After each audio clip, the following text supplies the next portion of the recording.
Let's do this thing. I feel very outnumbered tonight, just so you know.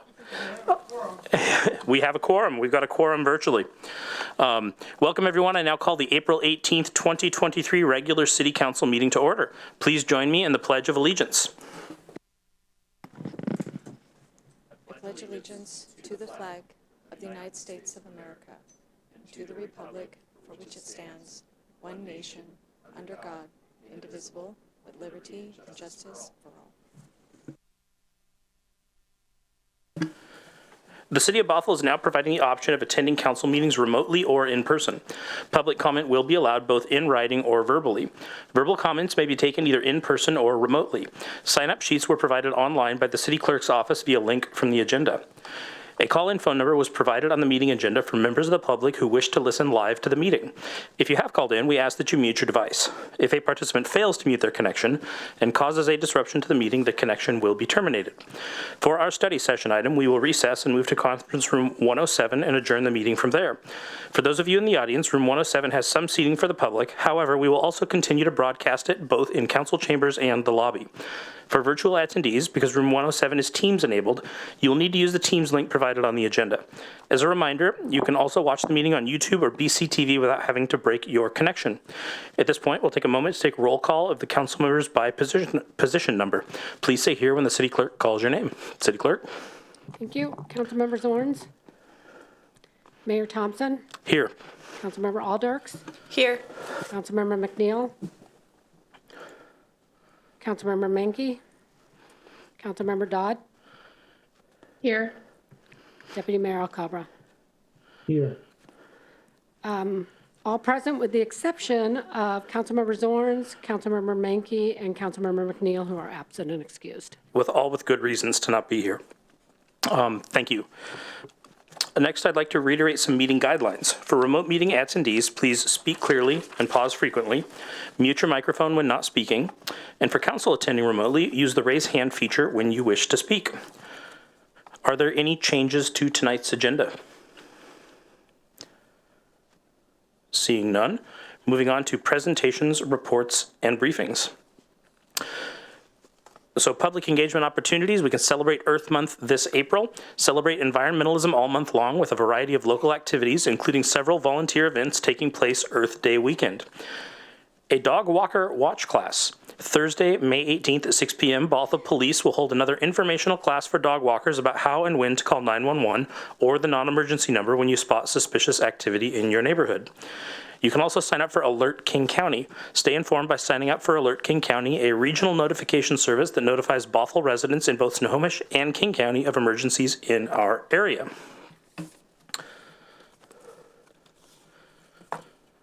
All right. Moving on, we have a proclamation for Eid al-Fitr.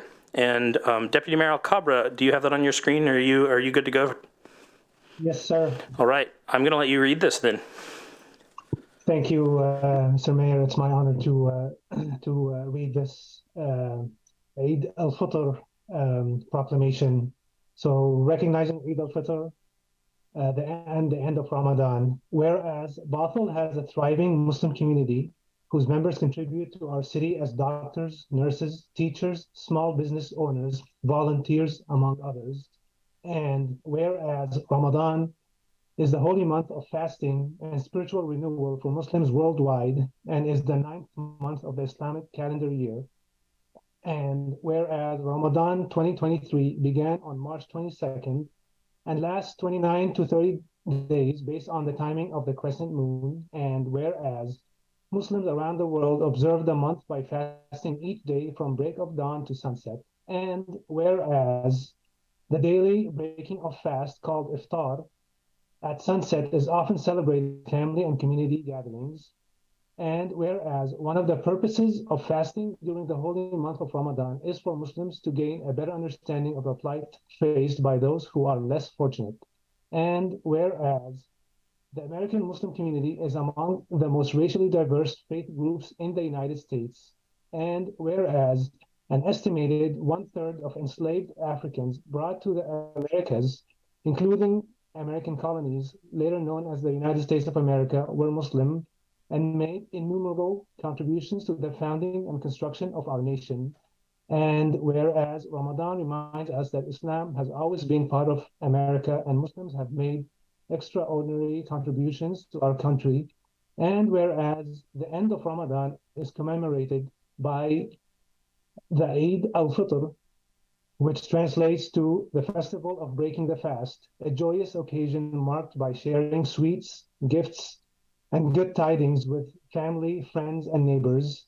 And now, therefore, on behalf of Mason Thompson, Mayor of the City of Bothell, do hereby proclaim April 21st, 2023 as Eid al-Fitr, the end of Ramadan, and affirm our city's commitment to ensuring that our city values remain welcoming and compassionate, and that we pursue policies that respect the dignity and rights of all people, regardless of race, religion, immigration status, or country of origin. And whereas we have an awesome Muslim deputy mayor. Thank you, Deputy Mayor. I believe we have somebody here, Adasha, you're going to accept?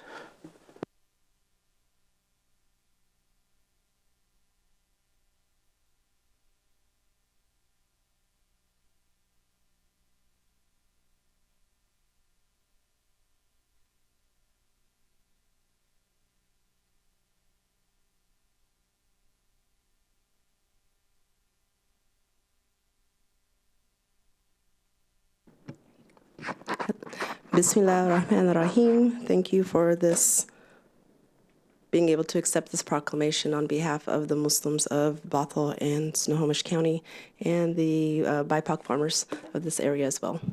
Thank you. Alhamdulillah. Thank you. All right, next up, we have a staff briefing for the Safe Streets and Sidewalks Annual Report. Deputy City Manager. Thank you, Mayor and Council. It's nice to be here with you this evening. Tonight, Aaron Leonhardt, the city's Public Works Director, is here to provide an update on the 2022 Accountability Report for the Safe Streets and Sidewalks Levy. With that, Aaron, I will send it your direction. Thank you very much, Tony. Good evening, Mayor and Council. Just a moment.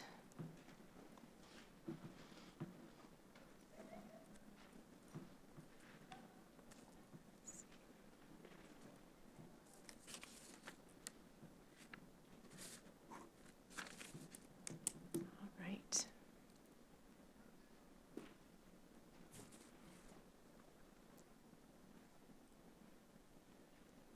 Thinking.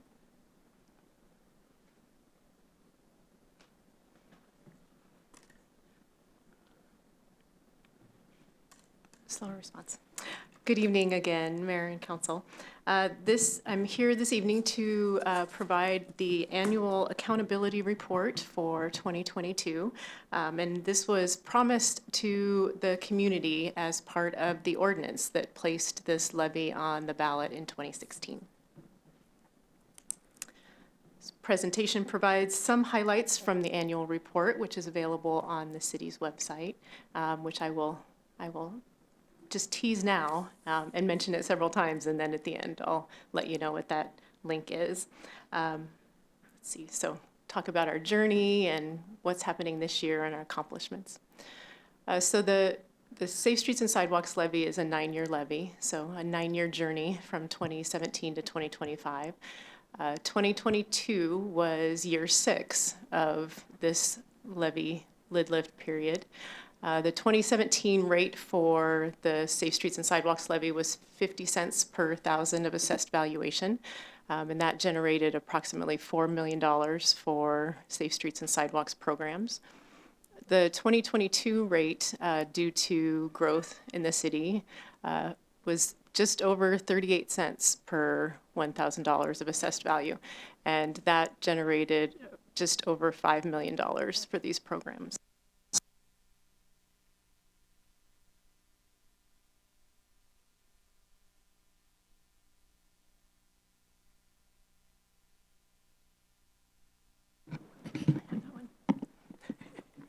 Is it working now? Okay. Just a reminder of the promises we made to the voters back in 2016. So safe travels, how the levy improves the quality of life of Bothelites. So 2 of the areas that are shown on this screen are our more capital projects associated areas of safe streets and sidewalks. So pavement preservation, which is improving our major streets, and safe school walk routes, which is sidewalks, crosswalks, and the like. The projects for sidewalks and crosswalks were prioritized by an 11-member Safe School Walk Route Task Force that we convened in 2017, and it was made up of members of staff from the North Shore School District as well as representatives from various Bothell schools. The task force worked closely with their schools to prioritize both projects for sidewalks and crosswalks in the area, as well as maintenance needs and enforcement items as well. The task force received presentations from staff, from both public works staff as well as police department staff on those particular items. More information about the task force is available on the Safe Streets and Sidewalks webpage as well. Roughly half of the levy funds are street operations, so it's about 2/3 of the funding for street operations, which include things on this list such as sidewalk repair and replacement program, right-of-way maintenance, signs, and inclement weather response. So this picture on this slide is from the December ice storm that followed several days of heavy snow, and you can see from the glare on the ice that it was pretty serious, scary for everybody. Okay, this is a very busy slide, and I'm not expecting anybody to read it. It's just primarily to show that the levy is just one piece of a fairly complicated puzzle. And this graphic is available in the Safe Streets and Sidewalks report, so you can actually dig into the different funding streams and where the levy goes. We have an estimated fund balance at the end of 2022 of nearly $6 million. And the use of that is we try to accumulate funding so that we can implement projects. So that estimated fund balance will help us deliver on some pavement projects and sidewalk projects here in these last few years. And just a note as well as the programs, the sidewalk and crosswalk program, as well as the pavement preservation program, the money spent on those particular programs will vary from year to year. Street operations stays relatively consistent, just increasing with costs for street operations. But for example, in 2020, sidewalk and crosswalk expenditures were $2.5 million, whereas in 2022, they were just over $200,000. And the pavement preservation program in that year was only about $1 million, so about 1/3 of what it was last year. Some key accomplishments from 2022 are downtown overlay. So we had almost entirely levy-funded projects in 2022 tackling these 3 heavily used roads. We also, on the Safe Streets or the Safe School Walk Route side, it was a grant application year. So staff applied for grants for near Frank Love, Shelton View, and Wooden Elementary schools. The grant application for Frank Love and Shelton View are both sidewalk and crossing improvements. And then the grant application near Wooden was for both sidewalk and bike lane improvements. And our accomplishments on our sidewalk repair and replacement side, just over 1,000 linear feet of sidewalk. And those were near Canyon Park and Skyview Middle Schools, as well as Maywood and West Hill Elementary Schools. And I neglected to mention, so Deputy Director and City Engineer Steve Morikawa is here, and Chad Holte, our Street Operations Manager, is here with us, and I think Jacqueline Brandenburg, Deputy Director of Operations, is joining us virtually. So they and their staff provided a lot of information for this report. So what's happening this year? We're already a little ways into the year, so it's easier to know sort of where we're headed.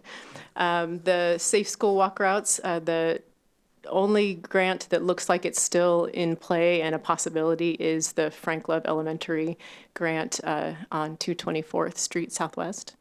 We're still in the running and hoping we can make that happen. We are planning to do planning and design work on all three of these this year, if not with grant funding, then with levy funding, local funding. And we're hoping to construct all three of these within the next few years. It will be much easier if we can get some grant funding to help with that. Pavement preservation, we are looking at August construction for Bothell Everett Highway, and that's between the I-405 ramps to 240th, and then also August construction start for 228th, which is between 2nd Avenue Southeast and 9th Avenue Southeast. Northeast 185th between Bothell Way and Beardsley, probably go out to bid late this year, but not start construction until next year. Street operations, the street operations crew has been working on a sign inventory, and Chad can correct me if I'm wrong, but it's my understanding we have about 6,000 signs in the city, which boggled my mind. And so the repair and replacement program for street operations for sidewalks, their focus this year is going to be Canyon Park and North Shore Middle Schools, Maywood Elementary, and Bothell High School.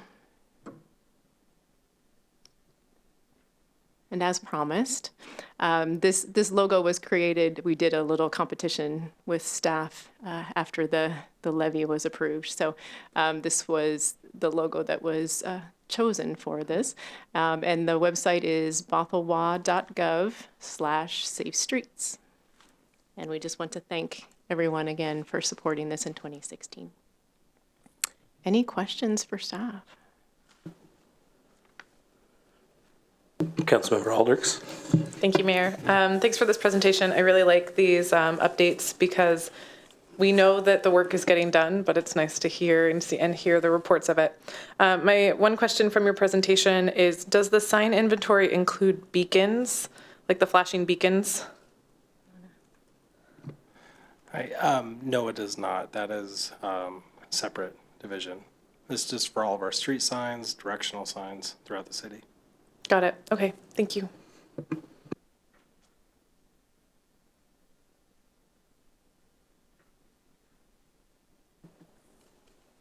All right, I don't see any other hands going up. So who won the logo competition? I'm dying to know.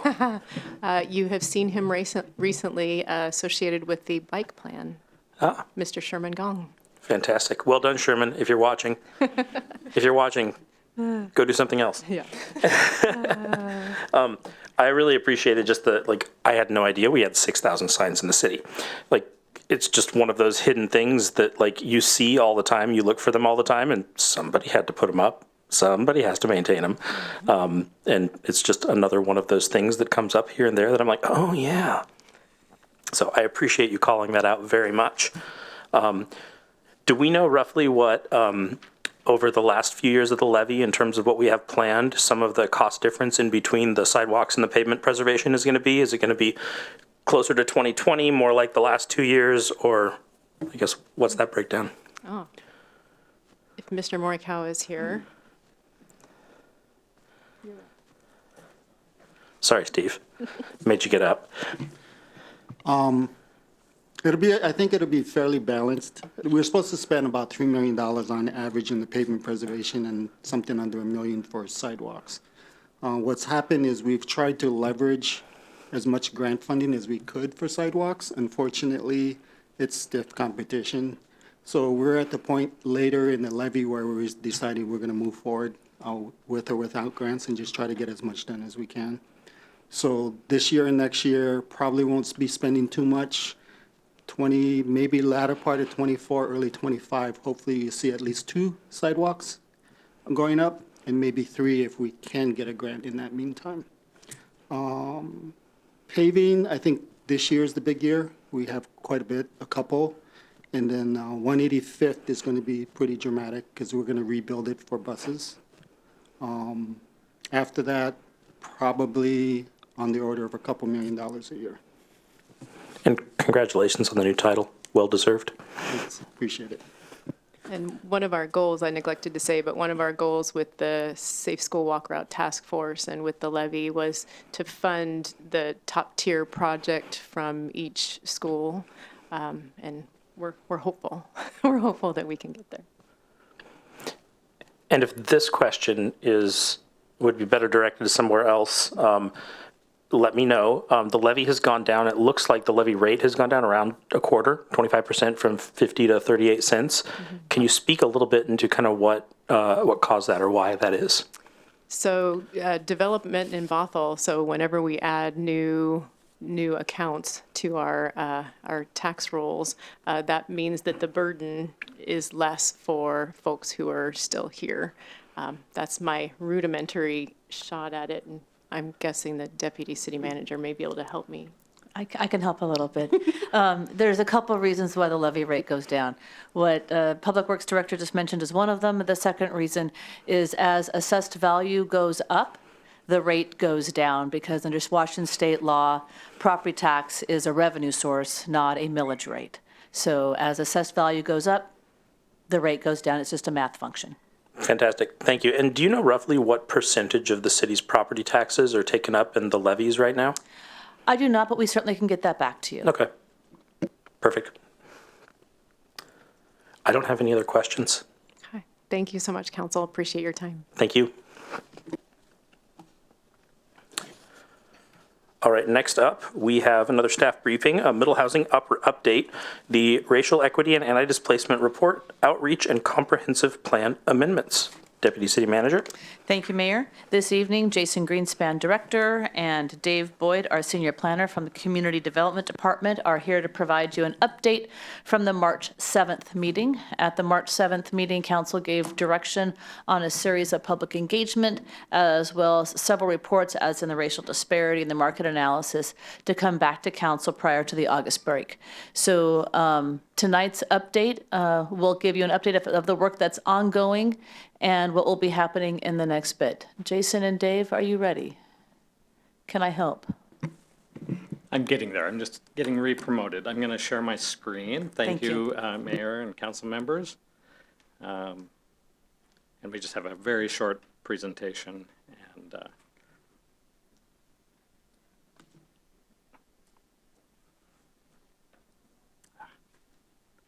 always throws me off. There we go.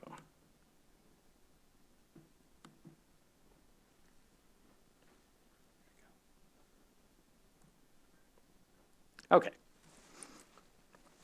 So this is just to give you a brief update on where we're at in the process. We've set out a very ambitious process to get this back to you for adoption of both plan and code amendments by the August break.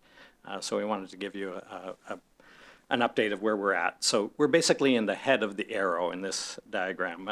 We started in earnest back in late 2021, but this really goes back to the corner lot duplex amendments that were approved a couple of years prior to that.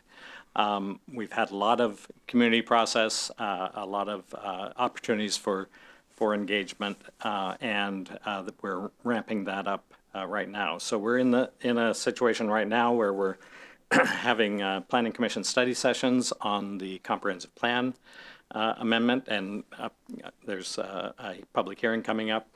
And at the same time, we're doing the council. We've had a council study session, have another one scheduled for June, and then we're doing these updates both this month and next. So the immediate schedule, Planning Commission had its first study session on the proposed comprehensive plan amendments on the 5th. We held an evening walking tour on the 13th, and that walking tour and the previous one also included a slight deviation into a single-family neighborhood at the suggestion of Councilmember McNeil. And the previous one, we had the fortune of having a an owner of a recent ADU addition to a house on that street that joined us. So that was great information to get.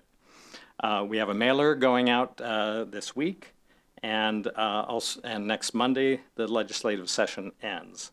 I guess just this morning the House did concur with the Senate addition or the Senate amendments to the House Bill 1110. So that is now on its way to the governor's desk for signature.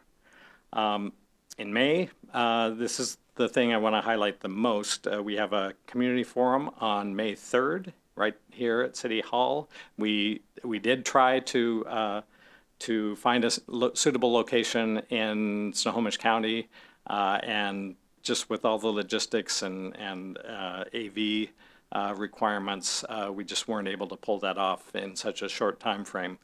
We are going to continue that effort, though, to find suitable locations so that as we move into comprehensive plan outreach, we'll be able to have meetings up in Snohomish County as well.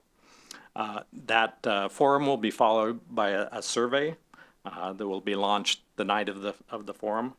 And then in May also is a Planning Commission public hearing on the comprehensive plan amendments on the 17th. We'll also be reporting back to the Planning Commission on the legislation that's passed, but we'll be reviewing that both internally and with our consultants between now and then.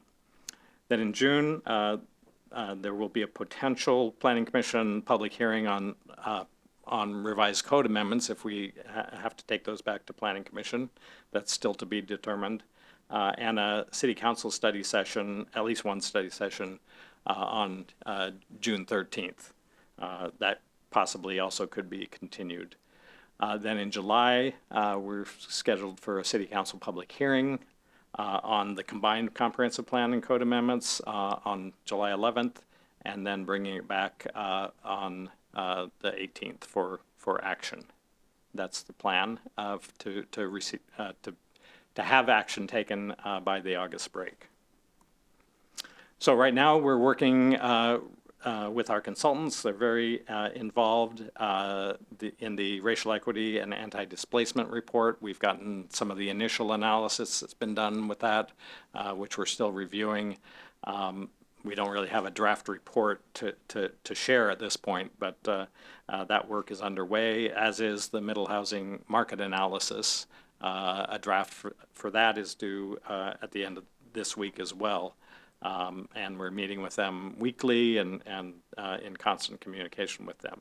And of course, we're moving forward with the comprehensive plan amendments. And then, as I said, House Bill 1110 has passed, and now has there was no reconciliation. The House approved their amendments this morning. Also, House Bill 1377 has passed both the House and Senate. And there again, the House concurred with the Senate amendments. So both of those are in place. We're having to do some analysis of exactly how those mesh with the Planning Commission recommendations, whether we need to make changes at this point, or whether we can, we have until June of 2025 to adopt amendments, but the intent is still to move forward this year with amendments and either follow with others or try to wrap those into what we bring back. So that's the end of the update, and thank you for your time.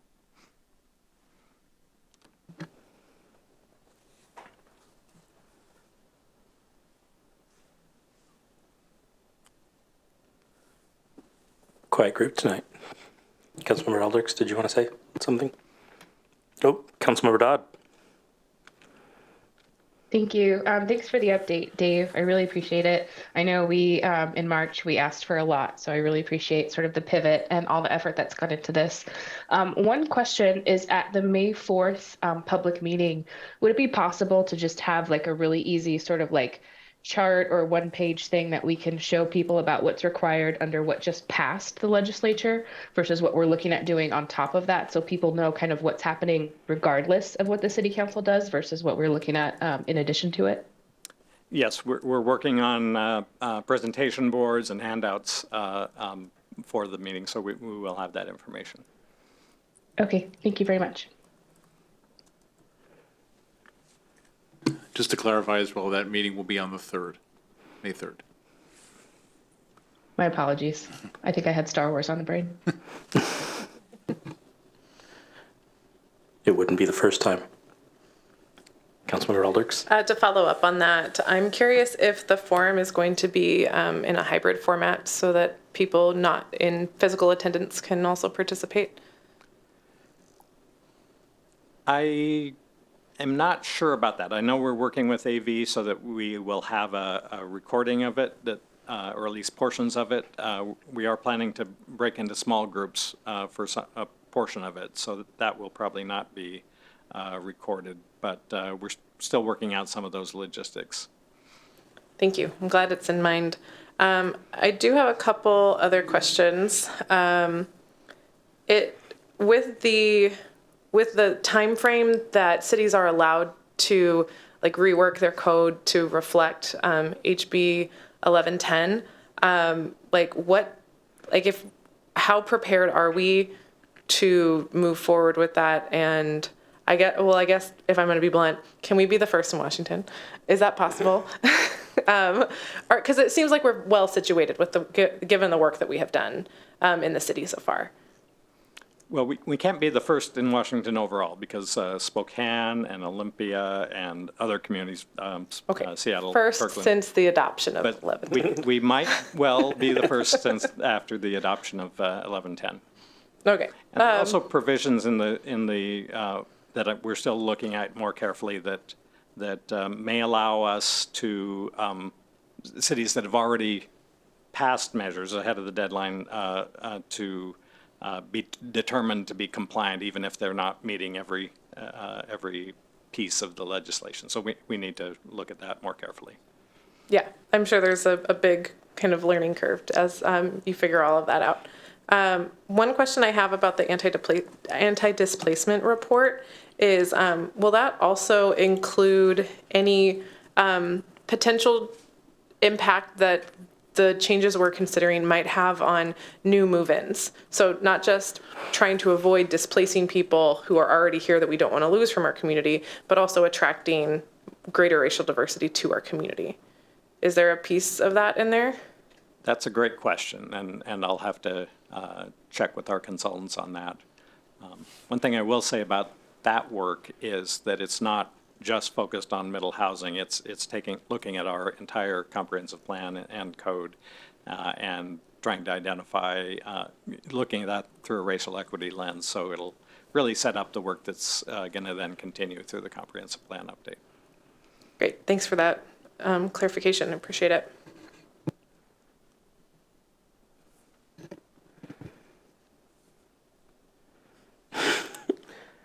Councilmember Dodd? Thank you. We can't hear you.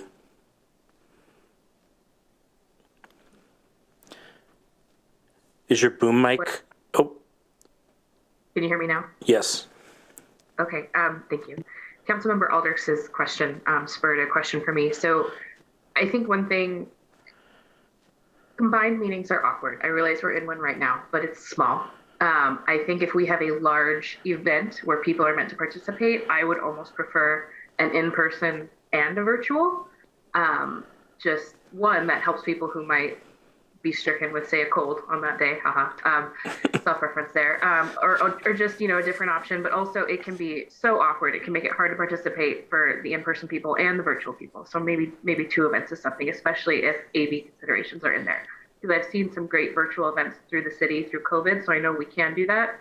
I think combined can be both a heavy lift and just kind of weird. So just throwing that out there. I think we can work on a virtual option. The unknown for us right now is that we are doing outreach community-wide, so we really don't know how many people will come. And so having a hybrid option might end up being a little awkward. So I think we can think about a follow-up virtual to make sure that we level the playing field for every participant in the community. Thank you. Or maybe if there's a way to have one event and like have a presentation that people can see both in person and remotely, and then have virtual people meet with other virtual people in the small groups and in-person people meet with other in-person people. I don't know. I'm guessing to try to figure out a way to make your lives easier and get everything that we want. I saw a thumbs up from the deputy mayor, so I'm going to just assume he's good to go. The only question that I have is if the anti-displacement report and the market analysis should be done by the end of the week, is there any chance you could just forward those to council when they're done so we can check them out before the next time you're here? They won't be done by the end. We'll get the first draft of the market analysis by the end of the week. Okay. We've gotten some draft. We haven't really gotten a draft report. We've gotten the early analysis for the racial equity and which includes their review of the comp plan and development regulations. So we're still working through that ourselves. Okay, cool. I'm just super curious when that comes in. Really appreciate everything that you guys are doing with this. I know that we dumped a lot on you not long ago. And just, I know your department in particular is pretty busy right now, so just thank you for everything you're doing. I know the community appreciates it a lot, and so do we. And I think that's all I've got. Thank you. Thank you. All right, next up is the city manager report. Thank you, Mayor. I have just one short item for you this evening.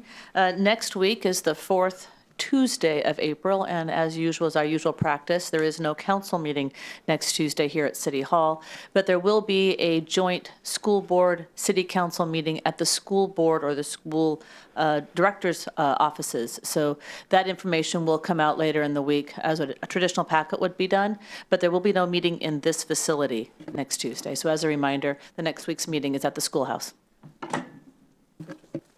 Fantastic, thank you. Council committee reports. I will share that I was absent from the Coalition on Homelessness meeting last week because of spring break, so I do not have an update.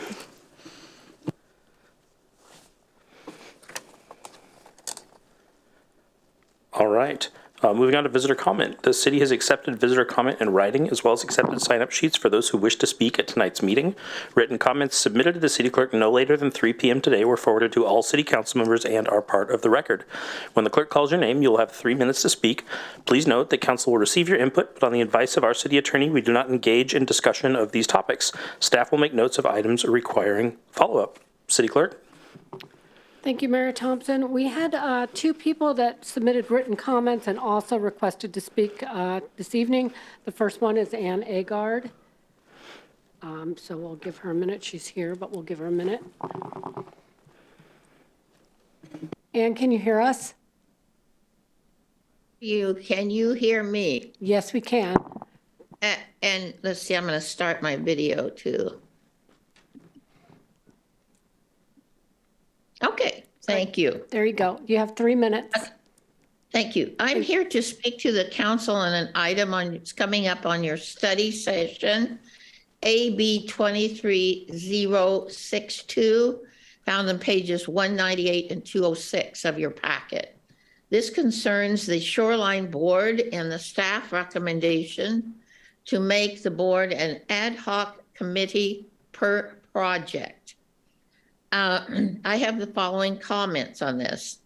As I noted in my written comments, House Bill 1544 has passed both houses unanimously and is on the governor's desk for signing. This bill sets the time for the Shoreline Master Program updates, which follow the GMA updates, and they moved it ahead 1 year. So those updates will be probably start in Bothell by 2026. They're due in June 2028. So the point is that the Bothell board has much complete and much more to do. And so I'm encouraging you to reappoint the board as an actual board and not make it an ad hoc committee. One of the things they have to do, I testified on April the 5th before the Planning Commission. I strongly suggest that the board be consulted on the current middle housing plan amendments under the shoreline element. And this shoreline element and the policies are actually part of the GMA. The board also met in 2022. We completed work that was requested of us for updates to the Shoreline Master Program. And we completed our work in October the 17th of 2022. But these updates have not yet been forwarded to council. So it would be most helpful for the board that drafted these amendments to meet with council when you discuss these and help explain what things we were looking for and why we chose certain alternatives. And many of the updates were just routine matters, but there were some important ones.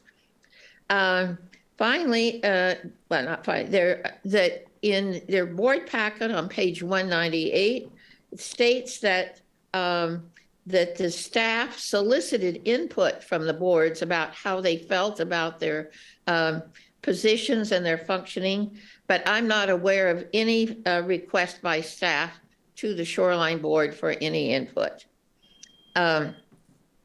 So there are no clear objectives or positive improvements provided by the staff. Thank you, Ms. Agard. Your time is up. Thank you. Okay. Thank you. I'm finishing my sentence. They have not, their positive improvements have not been met. Thank you. Thank you. Next up, we have Suzanne Burnell. Sorry about that.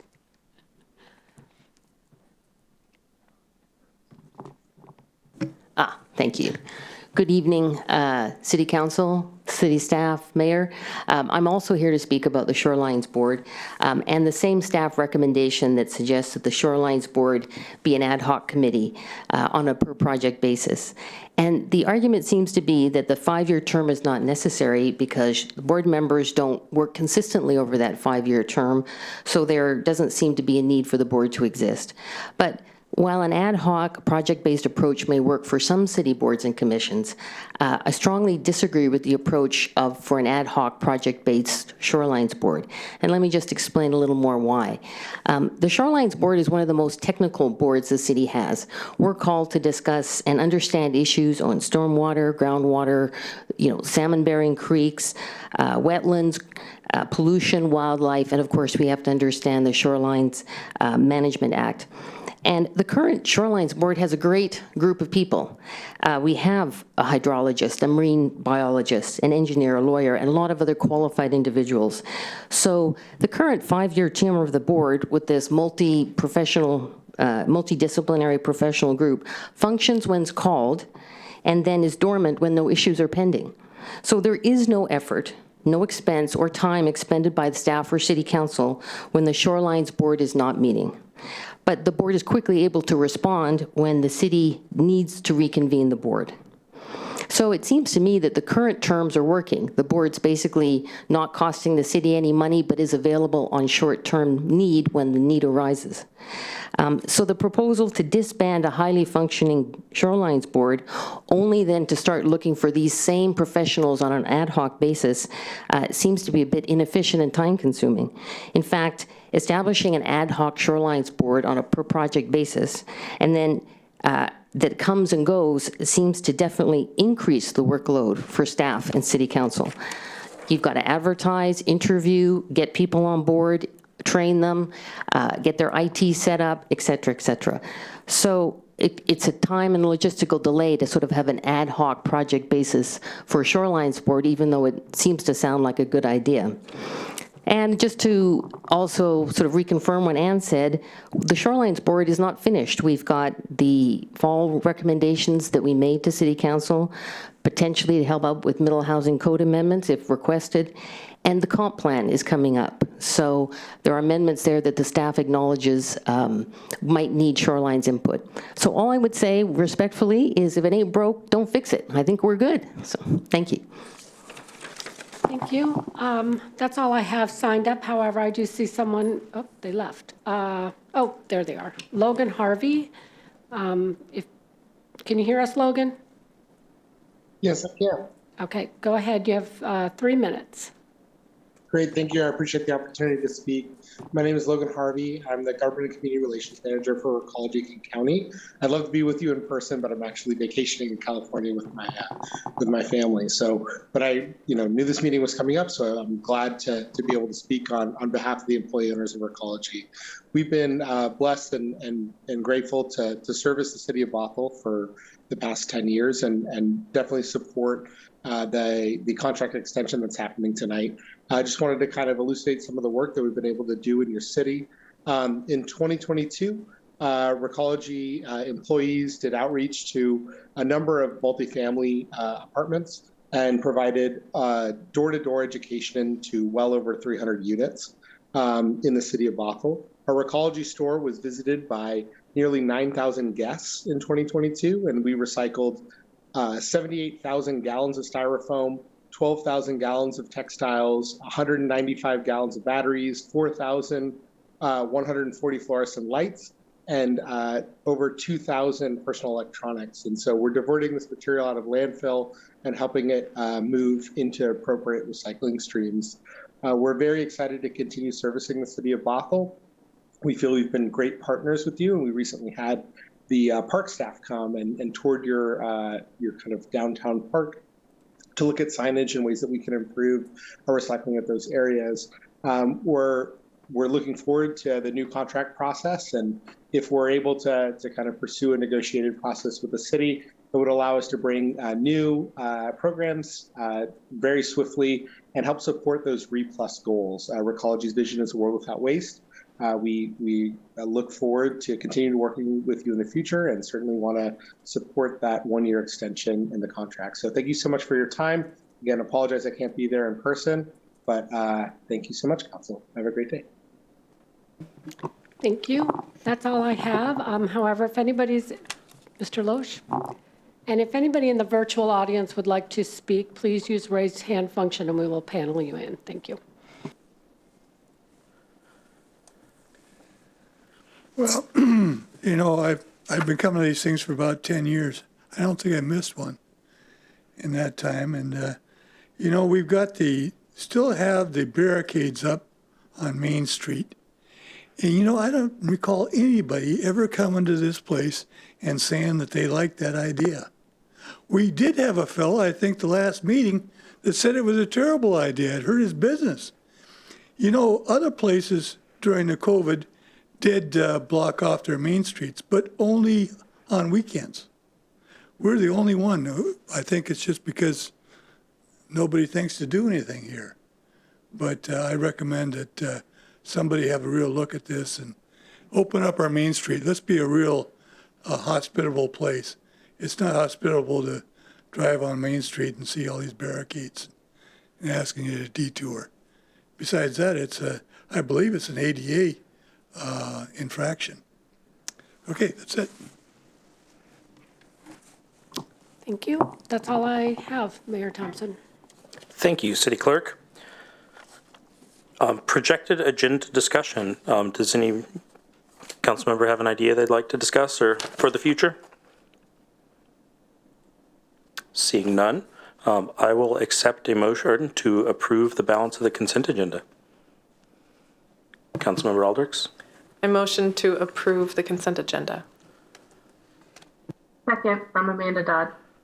That's probably better than the balance of, because nobody took anything off.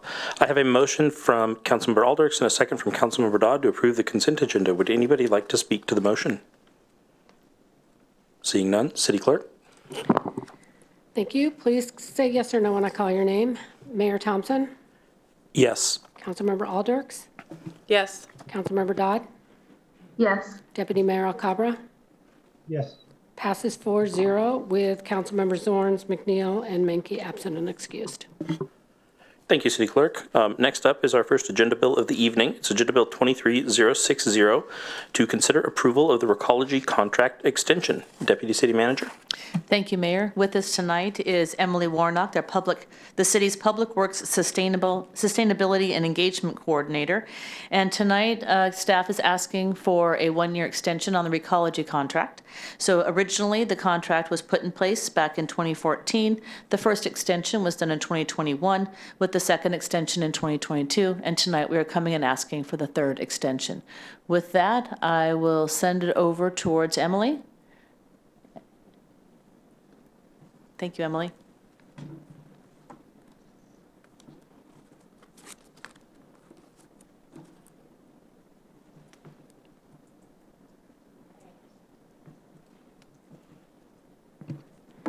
Good evening, Mayor, Deputy Mayor, and Council. As mentioned, I'm Emily Warnock, Sustainability and Engagement Coordinator in Public Works. I am here tonight to discuss a proposed one-year extension on our current contract with Recology to provide collection of garbage, recycling, and organics through June 30th of 2025. I'll briefly go over the contract extension that's proposed, as well as give a quick update on King County's rate restructure, which ties into our Recology contract, and go over what's coming up next. Our current contract with Recology expires at the end of June 2024, so next year. The contract allows up to 3 one-year extensions under the original terms and conditions of the contract. And as you may recall, last fall I was here to propose the second of the 3 extensions, and I'm back to discuss now the third and final. We are required by contract to provide written notice from staff at least 180 days prior. So we're looking at, if we decide to extend the contract for a final year, alerting Recology by the end of this year. There are a few main reasons why staff recommendation is to extend for this final year. First, we signed this original contract in 2015, which means extending it for Bothell customers would continue to pay those service rates based on the numbers that we determined in 2015.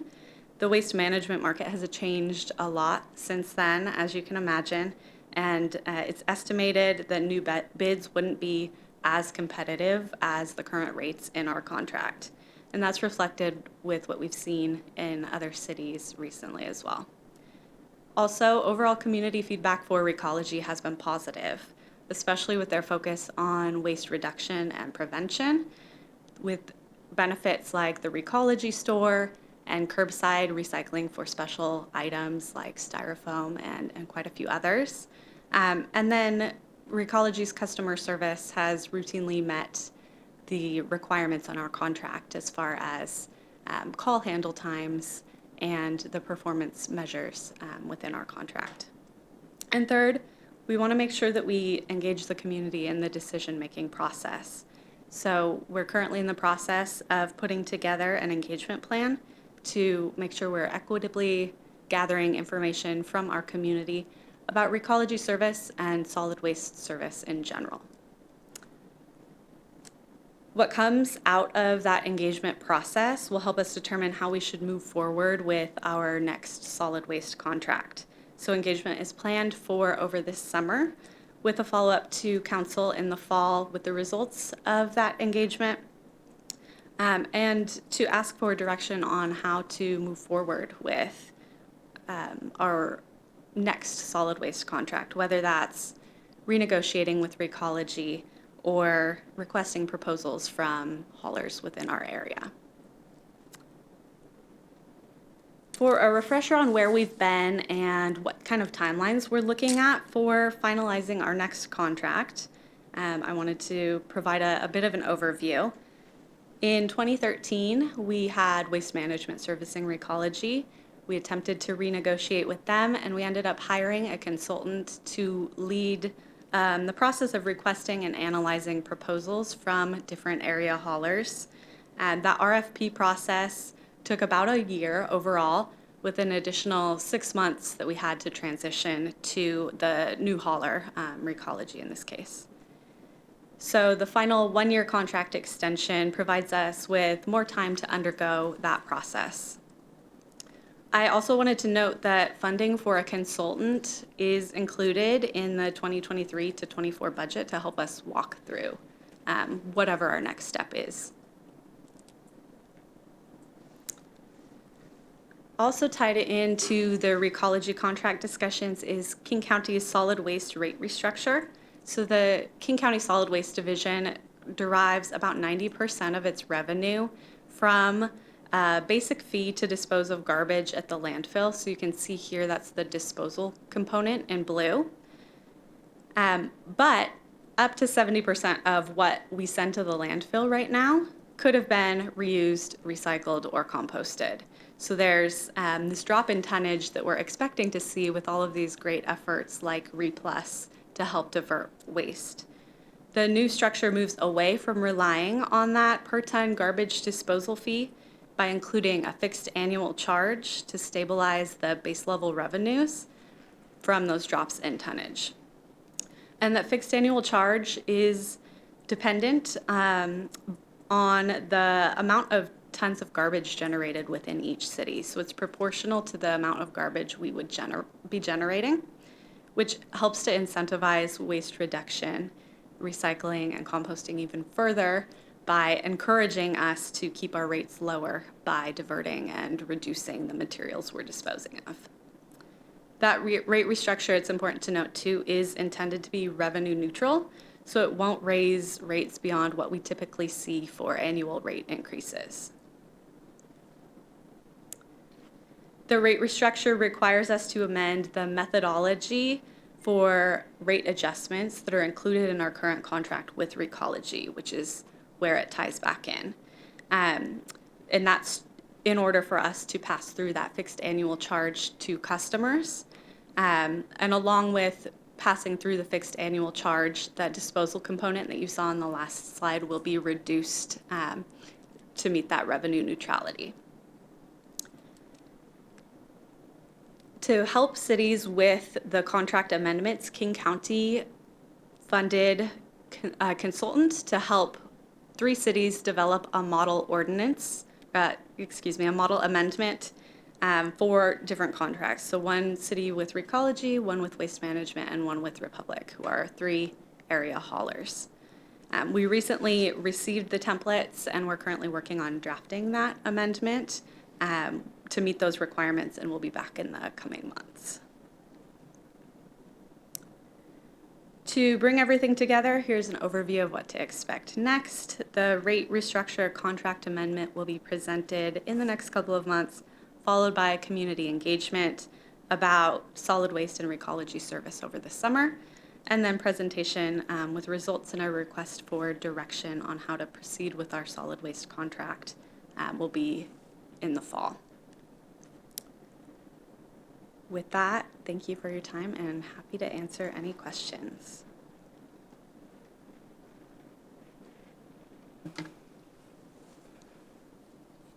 Councilmember Alders. Thank you, Mayor. Thanks for this presentation and for bringing this forward to us.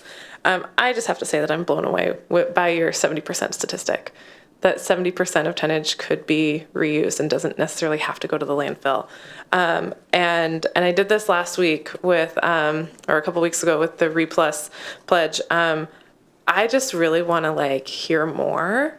And I'm really interested in sort of the changes in the industry. What is the future of Recology? What are some of the strategies to reduce that tonnage? You do not have to answer all of these questions right now. But I wonder, is there a place where people like me could go to get some of that information? Definitely. It would be a long meeting if I answered all of those questions right now, but I'm happy to in one format or another over time. There are locations you can go to learn more. We have information about our city-specific programs on our website. There's always the option of joining in on the Municipal Solid Waste Management Advisory Committee meetings through King County, if you want to hear more of the nitty-gritty details on what's going on. And I'm happy to come back with an annual update on sustainability programs. All right, very good resources. Thank you for sharing those. The last question I have for you, well, I have two questions, two others. When you were talking about the fixed rate change, it sounds like that, if I'm understanding this correctly, that shifts based on kind of collectively what the city does and what the people of the city are disposing of. Is there a chance that that rate changes as consumer habits change? Yes, that will be adjusted annually. So if consumer habits do change and waste is generated differently, that would impact the fixed annual charge. And that's where the community engagement opportunities come in and the public education work that you're doing. Exactly. Awesome. So I love that there is an incentive not just for the city to do better at sorting stuff and hauling it away, but or Recology to do that, but the incentive is actually based on given to the consumer as well. That it comes down to us in our homes and maybe all together we could save each other some money and do good for the planet at the same time. That sounds amazing. All right. The last question I have for you is on one of the slides you mentioned, or it said that the contract would be extended to 2024 or 2025. Can you explain how a 1-year extension could possibly be 2-year extension? Yeah, I included both dates. 2024 is the current date that we're looking at. If we extend it for another year tonight, that would be 2025. Okay, thank you for the clarification. Appreciate it.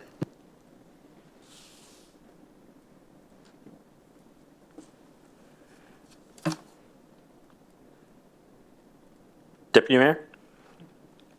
Thank you, Mayor. And I just realized my hand blends in with my background. Oh, it totally does. Look. Thank you, Emily, for this presentation. I have a question about the timeline. I'm looking at your the timeline thing. So there's about a year between the RFP and the approval of Recology. So July 2013 to June 2014, from the time an RFP was started to the time Recology was approved. And if we extend this to 24, I guess, sidebar, I don't understand the 24 or 25 still. So if you could clarify that further. But the if we let the contract expire by 2024, that means, and with notice 6 months in advance, that means we have to give a notice in December, which means that we have to do some work right now. And if it takes a year between an RFP and decision, we're already behind schedule. Am I misunderstanding the project management of this whole thing? So a couple of points there. Our contract currently runs through 2024. If we extend for a year tonight, that would push it to 2025. The 180 days that are required to notify Recology are required if we are extending our contract for a year. So if we are looking at other options, going through an RFP process or renegotiating, that would negate the 180 days notice. And are we going to go through an RFP process, or are you setting that up, or is it too early? Is that what the presentation in the fall? Yeah, so we'll be coming back in the fall with community feedback to help inform that decision on how we want to proceed and go over the options in more details at that point. All right, sounds good. Thank you.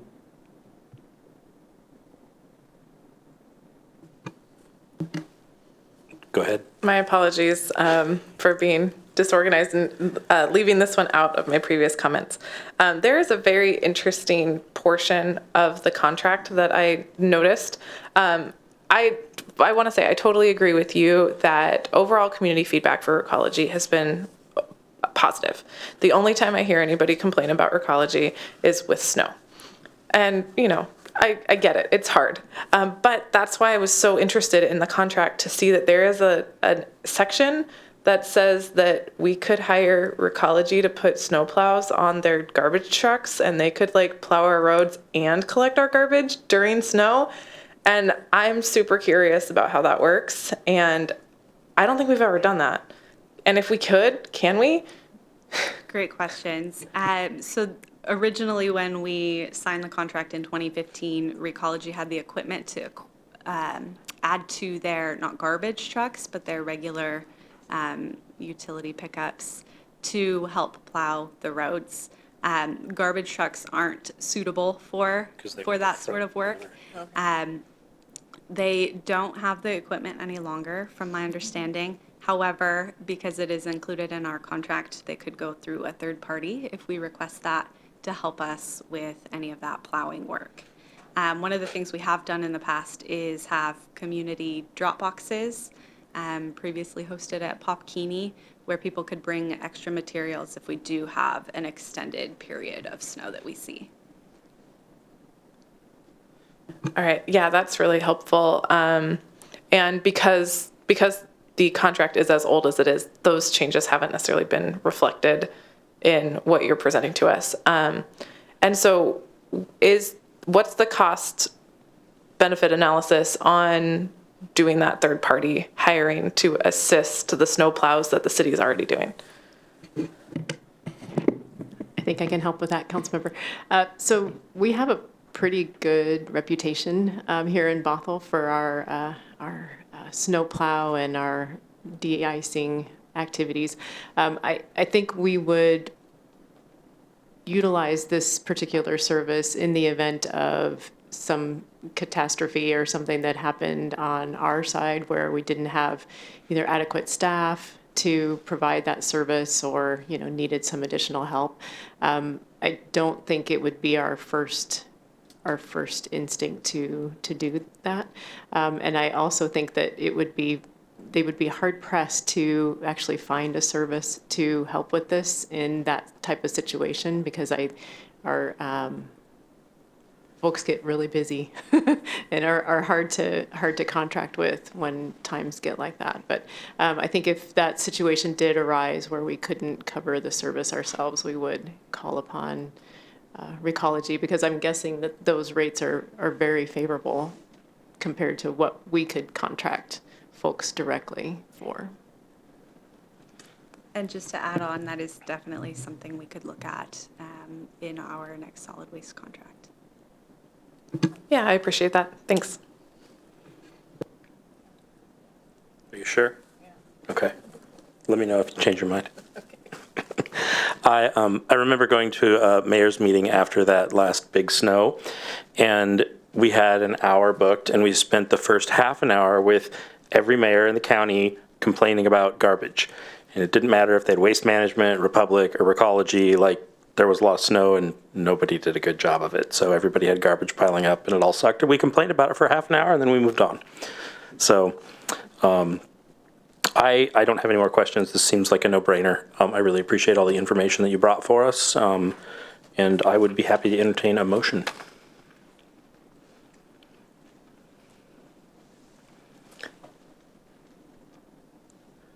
Councilmember Dodd. Thank you. I would move the recommendation. Second. All right, I have a motion from Councilmember Dodd and a second from Councilmember Aldrichs to authorize the city to notify Recology of a one-year contract extension. Would anybody like to speak to the motion? I'm going to speak to the motion. I think we should do this for that poor guy's wife because he called in from vacation, and I hope he's off to dinner now and they're having good family times. City Clerk?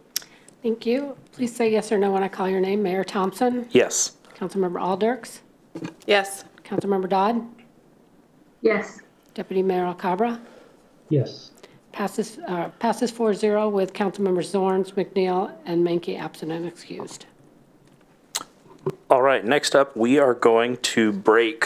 It is 7:09. We are going to meet in the study session at 7:20. So it'll be an 11-minute break, and we'll see you there and/or on Teams. not sure I'm going to say this right because I don't have my script in front of me, but we have a study session for the purpose of evaluating boards and commissions and deputy city manager.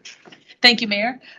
Tonight, this is the first of 2 touches on boards of commissions. It was before you last in October of 2022 with some initial findings on boards and commissions. And so tonight we have a series of items for your consideration that are more housekeeping based. And then in another month or so, we'll come back with a second touch on boards and commissions to address community engagements, council involvement, coordination with boards and commissions, and defining roles and responsibilities, and anything you defer from tonight to that second session. So with that, I'm going to turn it over to Laura Hathaway, our city's clerk, to lead us through a PowerPoint presentation. Okay, thank you. Yeah, we're here to talk about boards and commissions and the types of boards and commissions that we have. So I'll get started.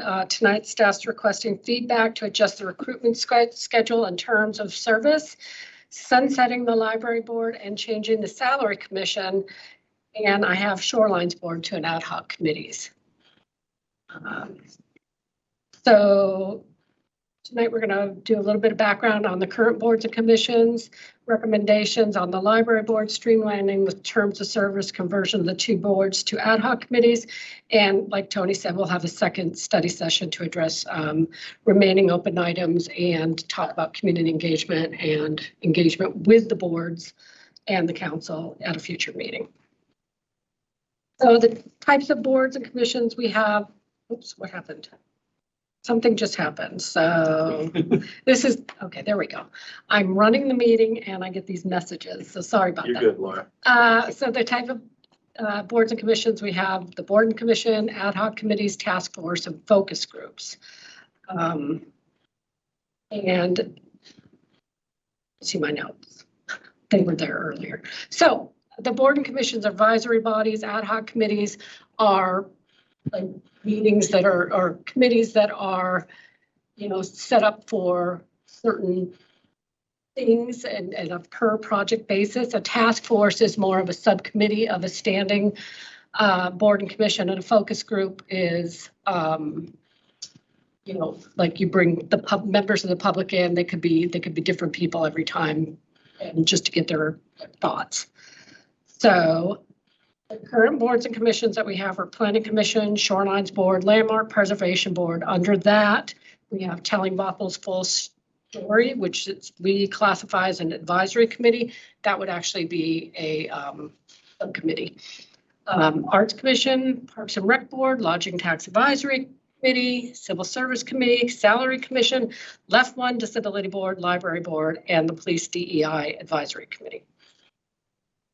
So for a little bit of background, we had Bothell Code establishes most of the boards and commissions. 2017 Arts Commission was created. 2020 youth positions were added to the Arts Commission and the Parks Board. In 2022, council requested a review of the board and commission program and structure. And in 2022, council study sessions were held in July and October. So what we're asking for tonight and what we're recommending is that we standardize the terms, because we've got boards and commissions that are 3-year terms, 4-year terms, 5-year terms.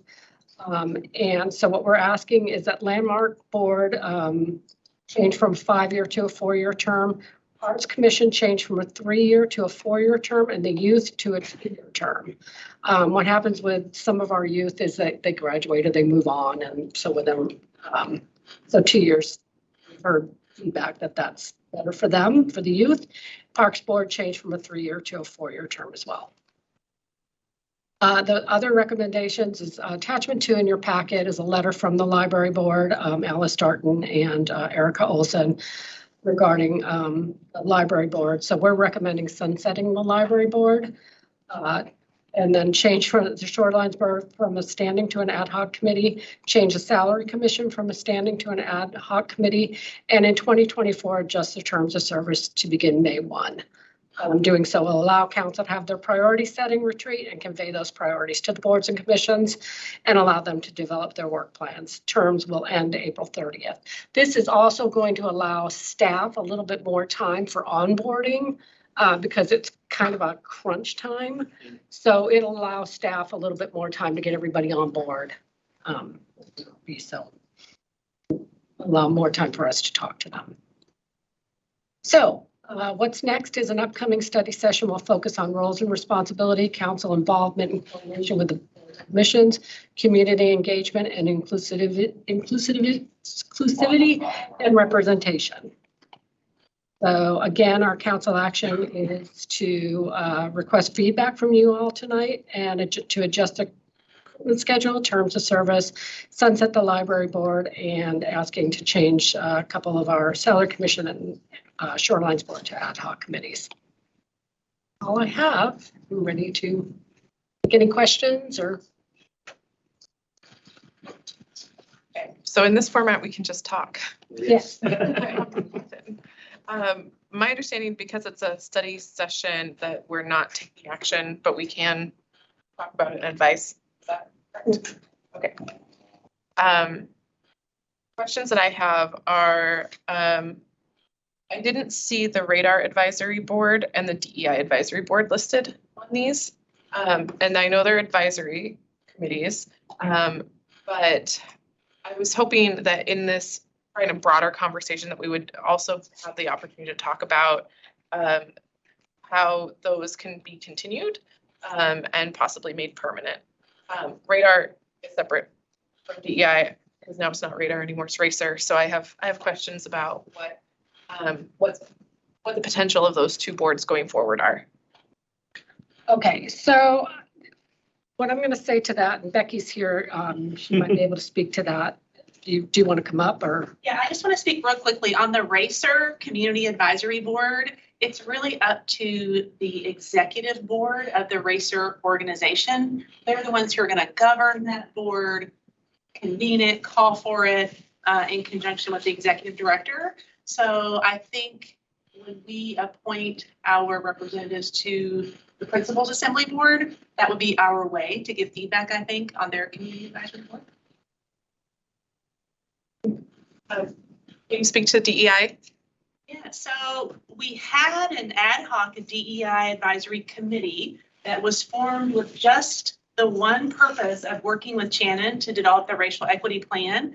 So that group, and it was made up of some amazing community volunteers, but that group's charter has expired and they are done.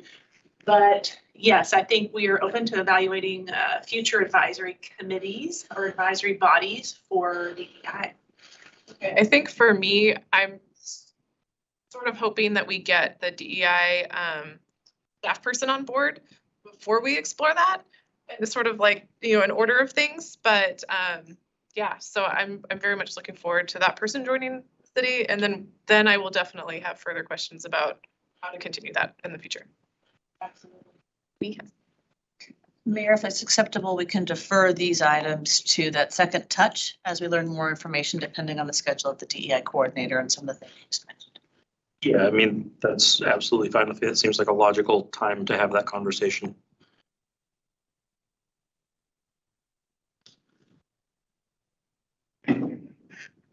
Feedback on your presentation tonight is I actually really appreciate the thoughtfulness of moving the term start back so that staff has better time to align with priorities and we get to meet and do our priority setting. Like, I just think that that's all very and wise. So thank you for that recommendation.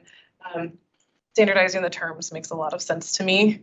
It'll just be less complicated for everyone all around. Mm-hmm. I do think there are still going to be a couple that are like other length, like the Civil Service Commission is 6 years. Civil Service, I believe, is of an RCW. They're 6-year term. So that's why we didn't. Yeah. Okay. Cool. Those are my initial thoughts. Hear from.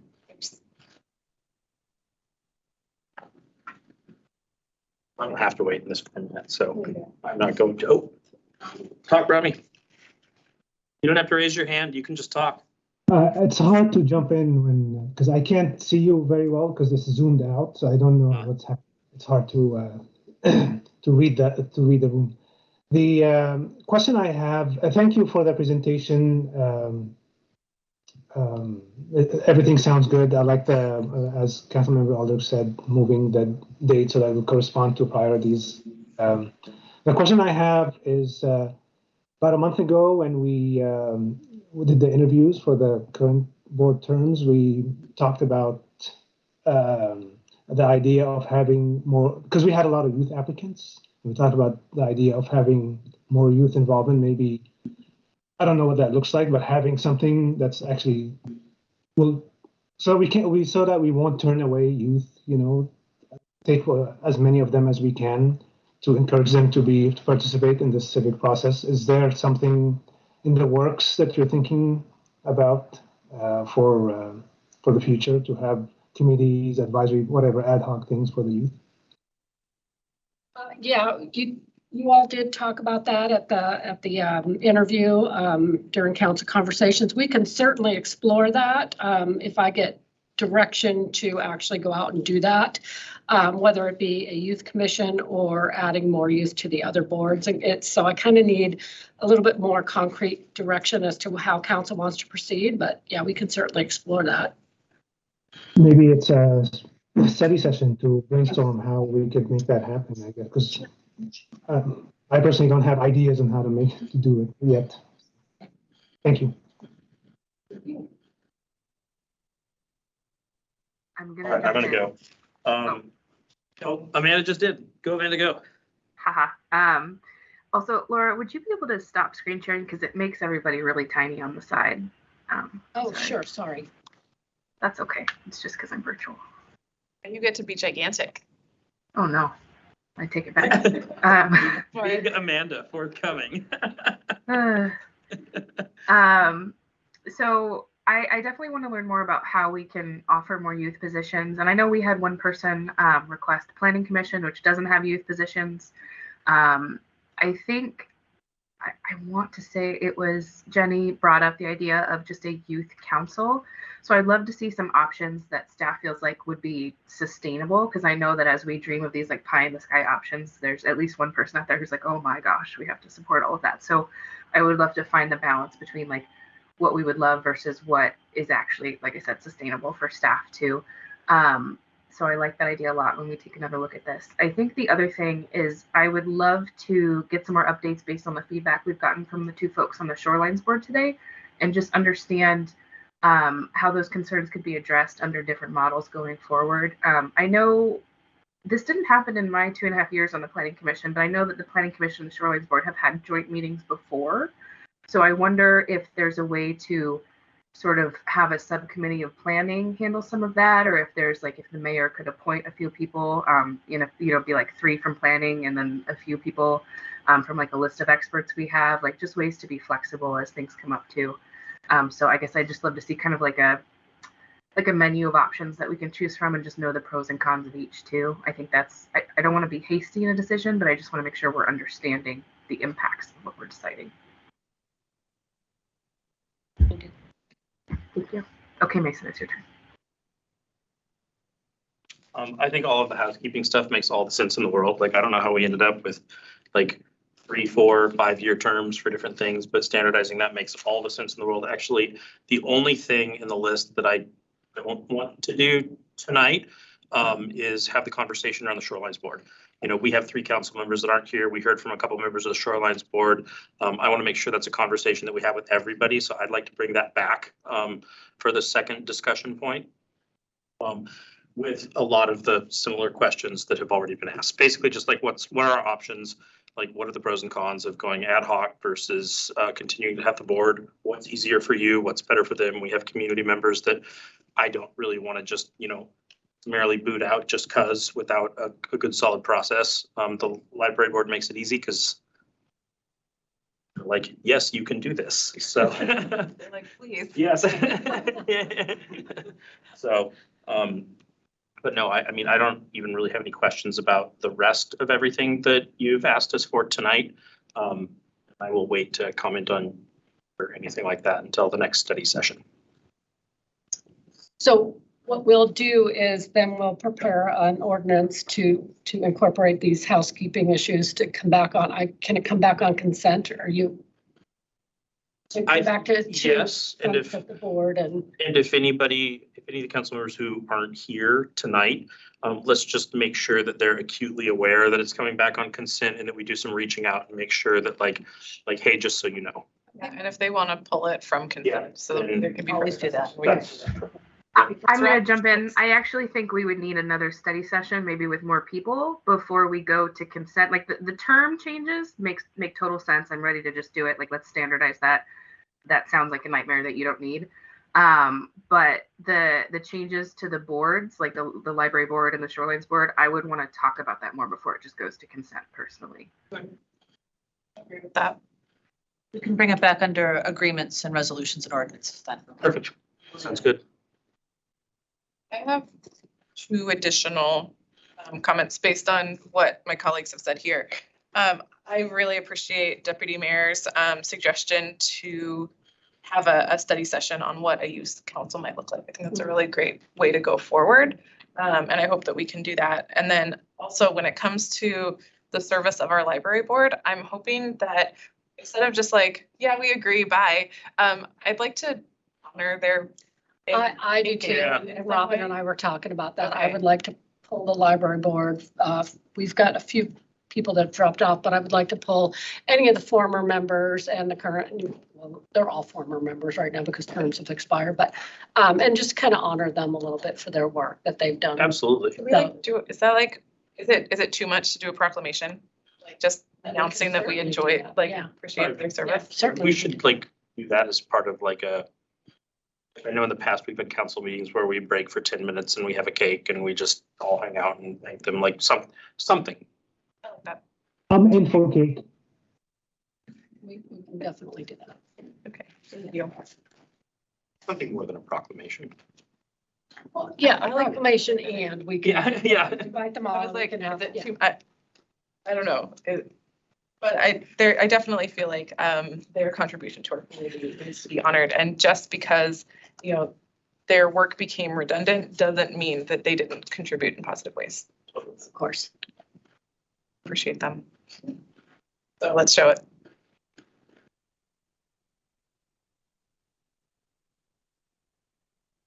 You guys need anything else from us? Thank you. Thank you. Does anybody else have any direction they would like to give on this? Because this is a going, gone kind of question. I mean, I agree with everything that was said. Okay. Perfect. We can adjourn before sundown. That was kind of my goal, is to like get Rami out of here before sunset. And I think we're there. Yes. Council conversations, we're moving on. Council members, any ideas you would like to discuss? Just that I hope everyone, it seems like we've all been stricken by different injuries and things, although I think Ben's on vacation, so yay, Ben. But I hope everybody feels better. Including yourself, Councilmember Dodd. Yeah, that would be nice. How cool is it that we have the option of doing it virtual, so Councilmember Dodd doesn't come and get everybody else sick? There are some things that don't need to be shared. And, you know, Councilmember Dodd, you have been quite lucid tonight, so thank you. Thank you, Dayquil, but yes. I will just contribute to the conversation that this Saturday is Earth Day, and I'm really looking forward to going out to Wayne Golf Course and hacking at some lawn again and turning it into native vegetation. That's one of my favorite things to do. I just learned that this year and really excited to get back out there. It's always a really positive experience.